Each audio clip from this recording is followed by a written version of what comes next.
The Pathfinder had been traveling through deep space for 3 months when the scanners picked up something impossible. A structure floated in the void between stars, so massive it made Earth's moon look like a pebble. Captain Sarah Martinez stared at the readings and felt her heart race. Humanity had finally found proof they weren't alone. The structure responded to their presence immediately. Lights flickered across its surface in patterns that seemed almost like writing.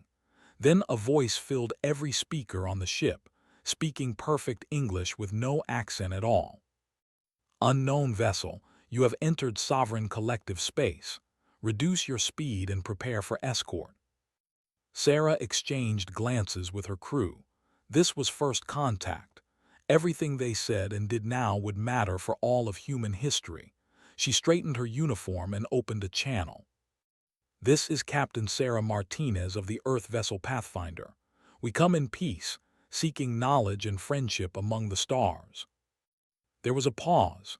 Then the voice returned, and something in its tone made Sarah's skin crawl. It wasn't hostile exactly. It was simply certain, the way a teacher might speak to a child. Peace is guaranteed under collective law. You will follow our escort to Axis Prime. The tribunal will inform you of the protocols. 3 ships appeared around the Pathfinder, each one dwarfing the human vessel. They hadn't been there a moment before. Sarah realized with growing dread that these beings had technology so far beyond humanity's that they could appear and disappear at will. The escort ships didn't threaten or demand. They simply started moving, and the Pathfinder followed because there was no other choice. The journey to Axis Prime took 2 days. During that time, Sarah and her crew tried to learn everything they could about their hosts, but the escort ships answered no questions. They only repeated the same message. The tribunal would explain everything. Axis Prime hung in space like a jewel. It wasn't a planet but a construct, something built by beings who could reshape reality itself. Cities of crystal and light covered its surface, and ships moved between them in streams that looked more like rivers of stars than traffic. The Pathfinder felt crude and primitive as it descended toward a landing platform that seemed to grow from the surface just for them. Ambassador Wei met Captain Martinez in the airlock. He had been traveling on a different human ship, one that had been intercepted 2 weeks earlier. His face was calm, but Sarah could see the tension in his eyes. "What do we need to know?" she asked quietly. "Everything and nothing," replied. "They're old, Sarah, older than we can imagine, and they have rules." The tribunal chamber was vast enough to hold a city. 7 beings waited there, each one so different from the others that Sarah wondered how they could even communicate. One seemed to be made of living crystal. Another was a cloud of particles that held a vaguely humanoid shape. A third looked almost like a tree, if trees could grow in patterns that hurt to look at. The crystalline being spoke first, and its voice was the same one that had hailed them in space. "I am first voice of the sovereign collective. We welcome humanity to the galactic community." Stepped forward and bowed slightly. "We are honored to stand before you." "You will sit," said, and chairs grew from the floor beneath them. "We have governed this galaxy for 12,000 of your years. In that time, we have welcomed 173 species into our order. Each one has found peace, prosperity, and purpose under our guidance." Sarah felt something cold settle in her stomach. The word guidance carried weight that she didn't like. Continued without pause. "Humanity will be given the same choice we offer all emerging species. Submit to collective governance, and you will be granted technology beyond your current understanding. You will be protected from the dangers of the galaxy. You will be given a voice in our councils. And if we don't submit," asked quietly, "then you will be removed. The galaxy cannot afford chaos. Order must be maintained." The words hung in the air like a death sentence. Sarah looked at and saw her own shock reflected in his face. This wasn't first contact. This was an ultimatum. "What does submission require?" asked, his voice steady despite everything. Crystalline form shifted, and images appeared in the air before them. You will surrender all weapons of mass destruction. You will accept population controls to prevent resource depletion. You will vacate 90% of your current territory to allow for proper resource management. You will submit all decisions regarding expansion, governance, and technological development to collective oversight. Sarah couldn't stay quiet anymore. You're asking us to give up everything that makes us who we are. We are offering you survival, replied. Every species faces this choice. Every species that has chosen wisely now thrives under our protection. Only 3 species have refused. They no longer exist. Stood slowly. We need time to consider this. You have 1 solar cycle. Return to consult with your leaders, but understand this, the choice is binary. There is no third option. You submit or you end. The journey back to Earth was silent. Sarah couldn't stop thinking about words. 3 species had refused. They no longer existed. The collective had wiped out entire civilizations for refusing to bow. When they reached Earth, immediately broadcast the tribunal's message to every government, every leader, every person who could hear. The response was immediate and overwhelming. Nobody wanted to submit. Sarah watched the news feeds in disbelief. She had expected panic, debate, maybe even riots. Instead, she saw something she hadn't expected: unity. For the first time in human history, every nation, every faction, every group that had ever fought with each other agreed on something. They would not bow. The UN Security Council met within hours. The Secretary General looked exhausted as he addressed the assembly. We have 1 day to give the collective our answer. I have spoken with every world leader. The vote is unanimous, but I need everyone here to understand what we're choosing. This is not a war we can win. Their technology is thousands of years beyond ours. They can destroy planets. They can make stars explode.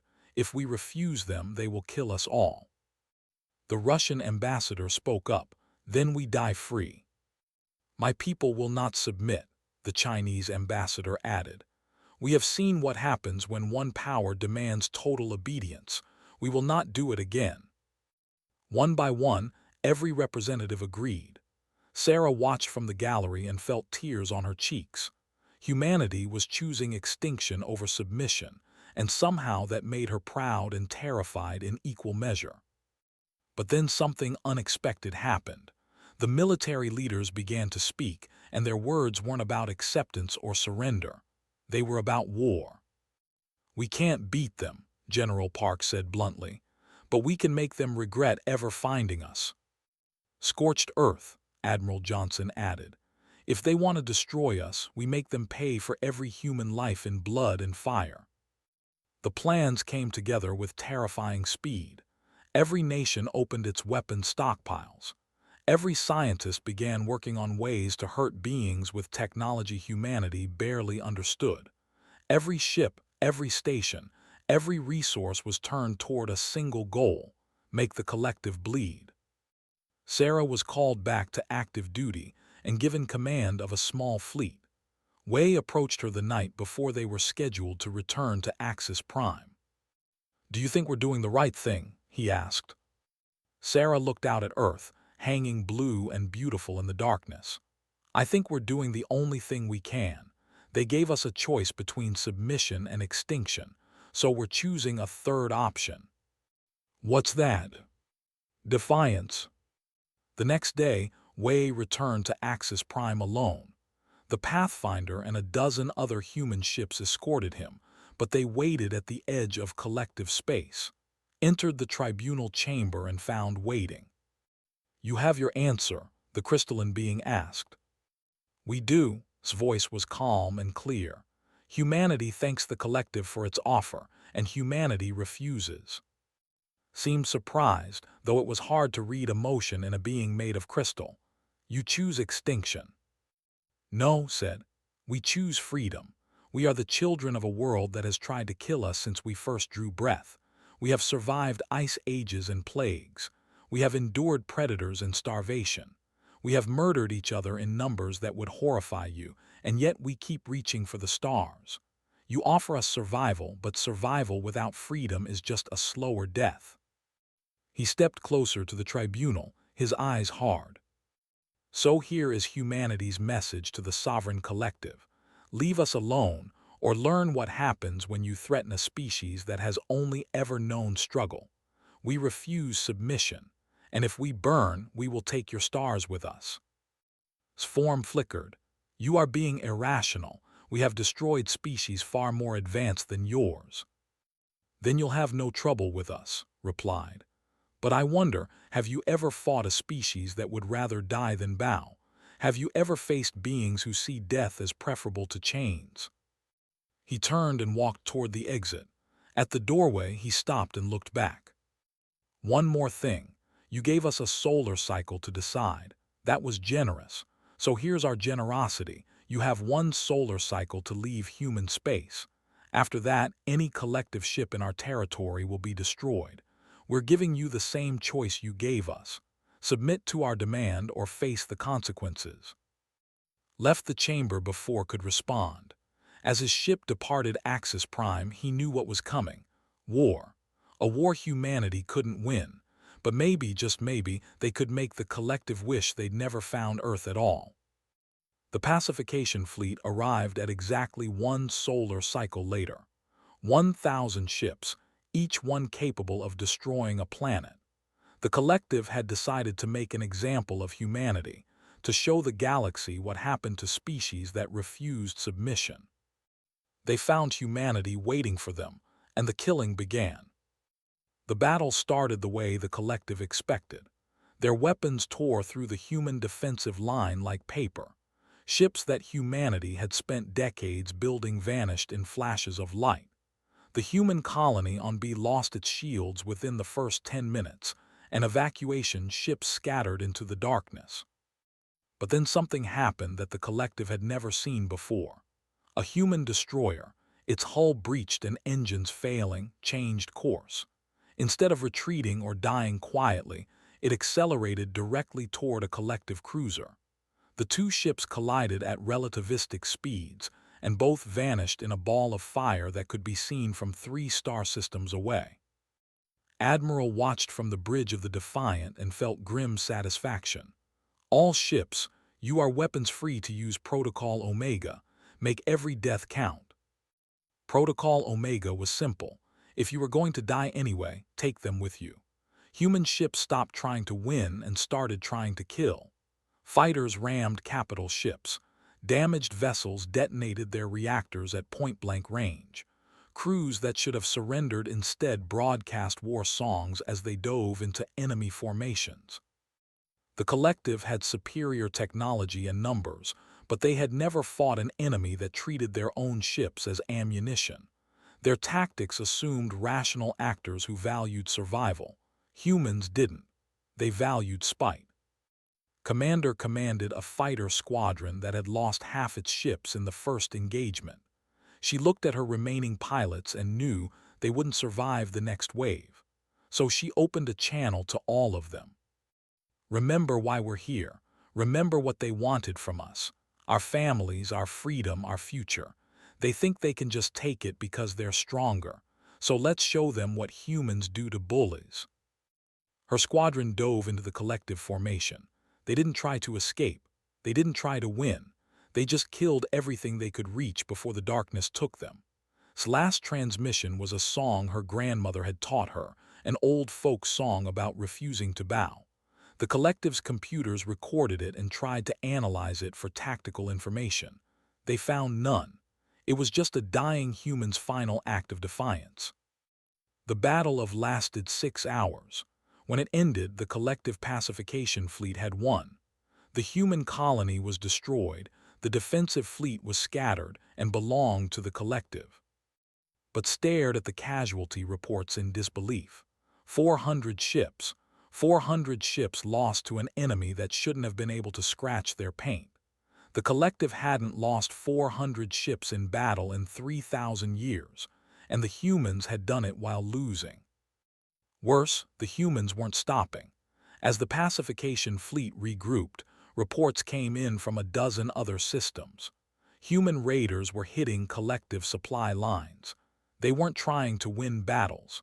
They were just destroying everything they could reach and vanishing before reinforcements arrived.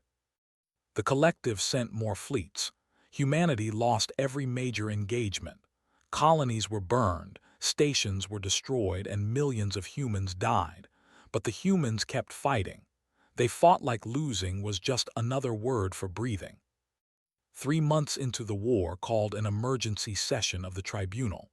"We are winning every battle," the crystalline being said, "but we are losing ships faster than we can replace them. The humans are learning our technology. They are adapting our weapons, and they will not surrender." The tree-like being spoke for the first time. Its voice sounded like wind through leaves. "We could deploy the star breakers, end their core worlds in an instant." "And what message does that send?" asked.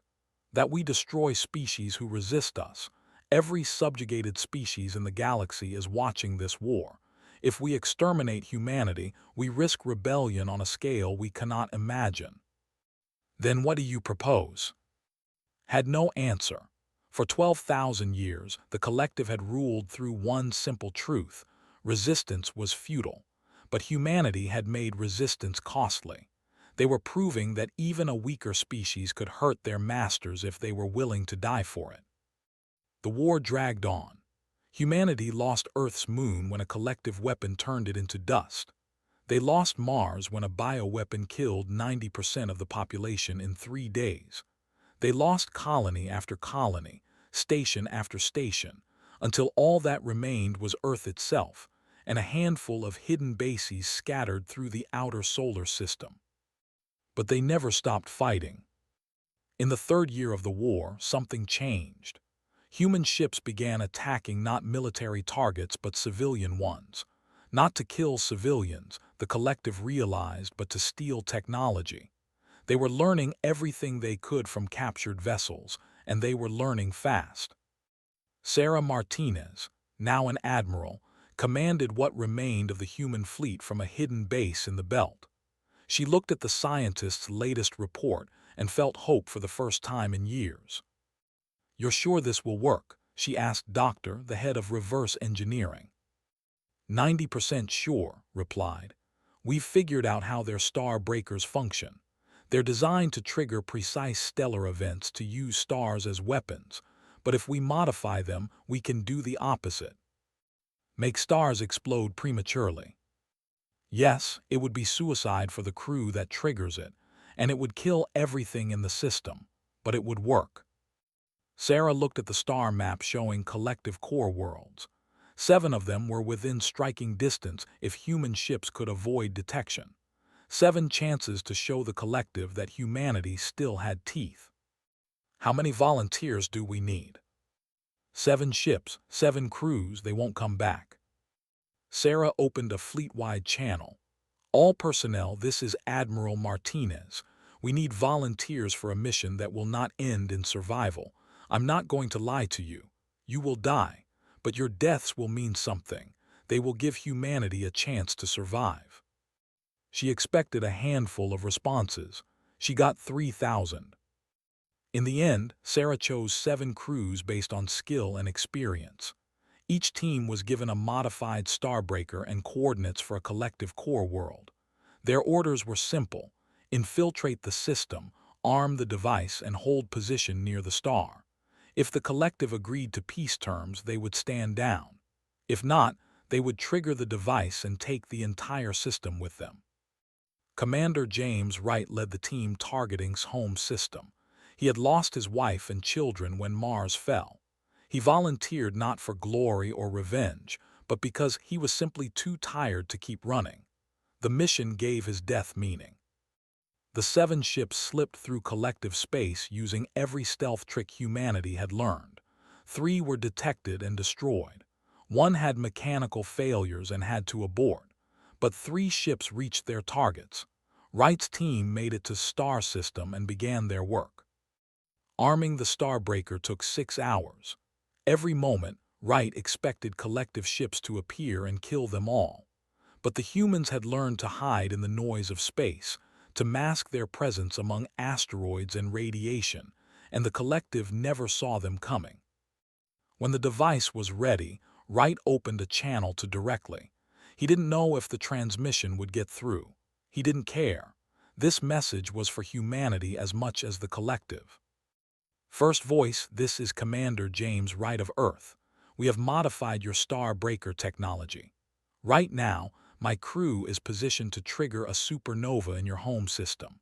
We are also in position at 2 other core worlds. If you do not withdraw from human space immediately, we will detonate all 3 devices. He paused, choosing his next words carefully. You taught us that submission requires fear, that the strong can force the weak to bow. So let us teach you something in return. Humans have no fear of death. We've been dying since we crawled out of the oceans. What we fear is living as slaves. So here's your choice, first voice. Order your fleets to leave human space, or we kill billions of your people and die knowing we took you with us. Wright cut the transmission and looked at his crew. They were calm, ready, not because they wanted to die, but because they had made peace with it. Stand by on the trigger, Wright said. If they don't respond in 1 hour, we light it up. On Axis Prime received the transmission and felt something it had not experienced in 12,000 years. Fear, not for itself, but for its entire civilization. The humans had done the impossible. They had turned the collective's greatest weapon against them. The tribunal convened in emergency session. The debate lasted 30 minutes. Some members wanted to call the human bluff. Others wanted to destroy Earth immediately, but saw the truth that none of them wanted to admit. The humans weren't bluffing. They would do it. They would kill billions just to prove they couldn't be broken. We withdraw, announced. Send the order to all fleets. Human space is to be evacuated immediately. The cloud being protested. This sets a terrible precedent. If one species can threaten us into submission, others will follow. Then let them, said quietly. We built our order on fear of extinction, but we forgot that some species have lived with that fear their entire existence. We forgot what makes a species that has survived against impossible odds. They don't fear death. They fear meaninglessness. And dying to protect their freedom gives their deaths meaning we can never take away. The order went out across the galaxy. Within a week, every collective ship had withdrawn from human space. Commander Wright received the confirmation from Admiral Martinez personally. Stand down, Commander. They're leaving. Wright looked at the star floating outside his viewport. Beautiful, terrible, so easy to destroy. He powered down the star breaker and felt exhaustion wash over him. Understood, Admiral, returning to base. The crew cheered. Wright joined them, but his hands shook as he released the trigger. They had been seconds away from becoming mass murderers, seconds away from killing billions of innocents just to save themselves. But they would have done it, and that knowledge would haunt Wright for the rest of his life. The Treaty of New Geneva was signed aboard the human vessel Defiant, and that detail alone shook the galaxy to its core. For 12,000 years, the collective had never negotiated as equals with any species. They dictated terms, but humanity had forced them to the table, and the treaty reflected that. Human space would remain independent. The collective would establish a demilitarized zone 5 light-years wide around human territory. Neither side would enter the other's space without explicit permission. In exchange, humanity agreed to return the modified Starbreaker technology and promised not to expand aggressively into collective territory. Ambassador Wei, now old and tired, signed the treaty with a hand that trembled slightly. Signed opposite him, its crystalline form dim with something that might have been shame. Your species has changed the galaxy, said quietly. I do not know if that change is for better or worse. Neither do I, admitted, but at least we'll find out free. The news of humanity's victory spread across the galaxy faster than light. 17 species that had submitted to the collective watched in amazement. The humans had done what everyone thought was impossible. They had fought the collective and survived. Within a year, 3 species demanded renegotiation of their submission terms. Within 5 years, 12 more had declared independence. The collective tried to maintain order, but the precedent was set. If humanity could refuse submission, why couldn't everyone else? The collective's carefully maintained order began to crack. Some worlds left peacefully. Others had to fight for their freedom. The galaxy descended into chaos as thousands of years of suppressed resentment came boiling to the surface. Sarah Martinez watched the reports from Earth and felt conflicted. "We freed them," she said during one of his visits.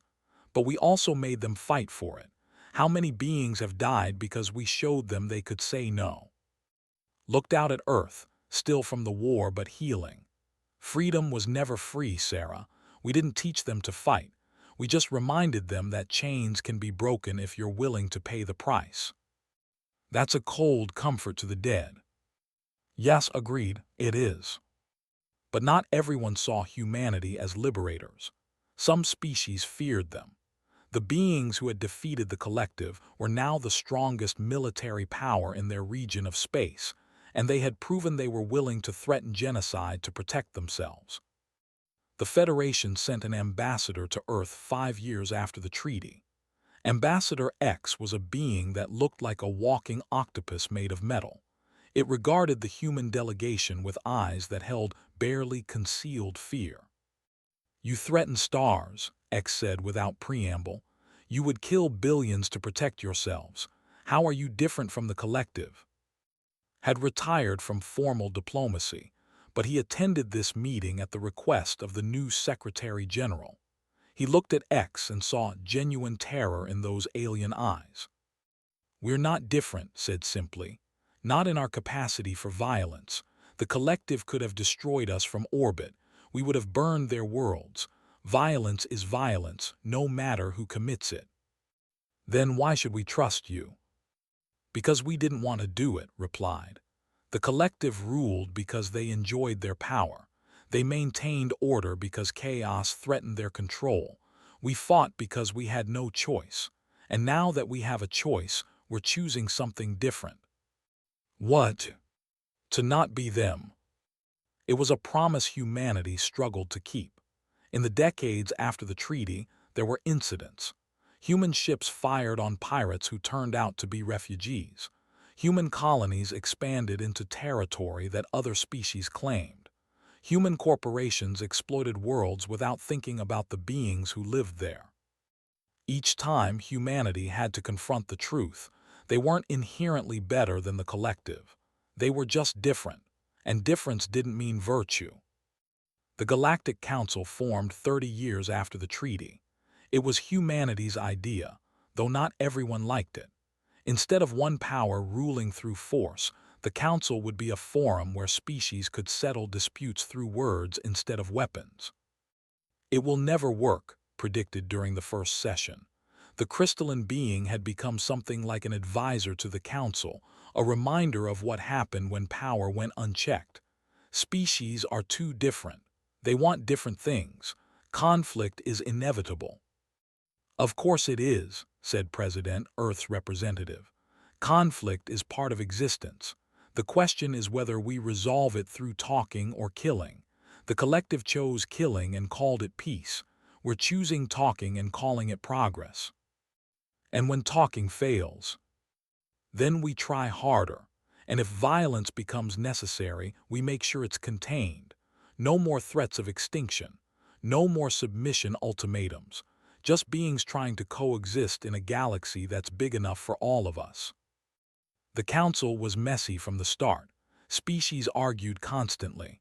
Trade disputes lasted months. Cultural misunderstandings led to near wars. But slowly, painfully, it worked. Not perfectly, never perfectly, but better than what came before. Commander Wright, now retired and teaching history at the Luna Academy, often spoke to students about the war. They looked at him like a hero, and he hated it. "We didn't win because we were better," he told them during one lecture. "We won because we were willing to become monsters if that's what survival required. The collective thought they were civilized because they had eliminated violence from their culture, but they just hid it behind bureaucracy. We were honest about our capacity for violence, and that honesty terrified them. A student raised her hand.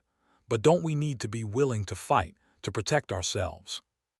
Yes, Wright said, but fighting should be the last resort, not the first. And when you fight, you carry the weight of every life you take.